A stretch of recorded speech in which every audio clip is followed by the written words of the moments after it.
sheer demonstration of capability after learning the ropes and then taking decisions. Of course, having said that, initially, of course, management was the technical part was being looked at by Japanese, and the other part was being looked at by the Indian management. But over a period of time, slowly, that change has happened. The change has happened because they've realized that the people here are equally adept at taking the responsibility and delivering it. It's by demonstration. And so, by giving slowly the opportunity and being able to demonstrate that has built the confidence in both the managements to be able to give that platform to the people and take that leadership role. Today, we are at an equal footing. We share products, we share technologies, we take leadership roles in different spaces depending on where we are organized and where the best possible delivery can happen. And so it's kind of changed and evolved over a period of time. So I think I believe it's also about the Indian engineers, the capability which they have got to learn very quickly and to ace it at different levels, and it's surely by demonstration is what I believe. Demonstration and capability, which then you demonstrate excellent work. And now Japan itself, I guess, with their populations declining and all that, I guess India will become more and more important for them. Yeah, absolutely. I think we are today, 60% or more of the global production comes out of India. Large part of the development is happening here. The growth of market is in India. It's not happening in Europe as far as the auto industry is concerned. It is not happening in Japan.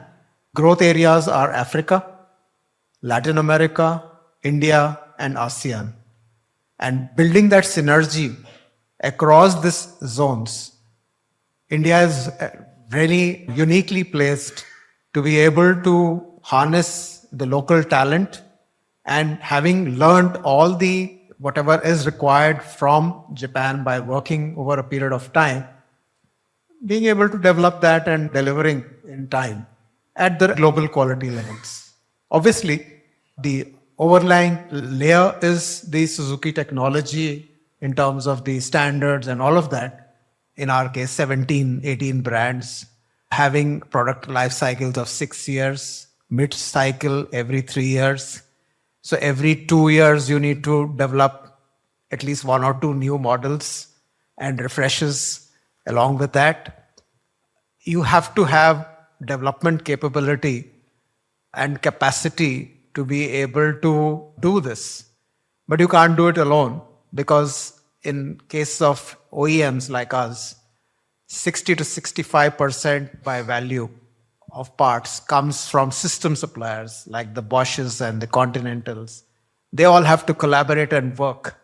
And they have to have an equally capable team available who can support the OEMs concurrently.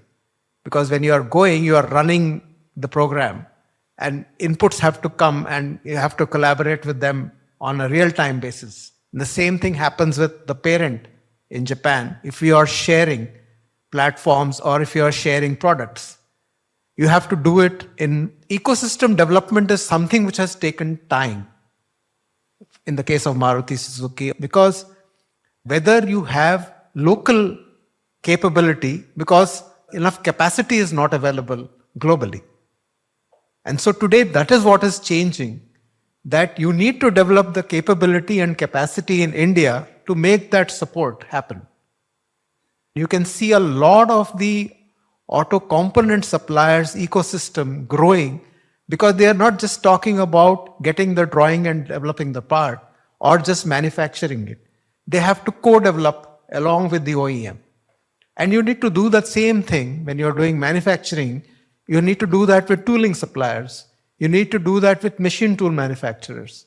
So it's a whole lot of ecosystem which needs to be built up. And I think that's something which has happened over the last 15 to 20 years. And somebody would say that why it has taken so much time.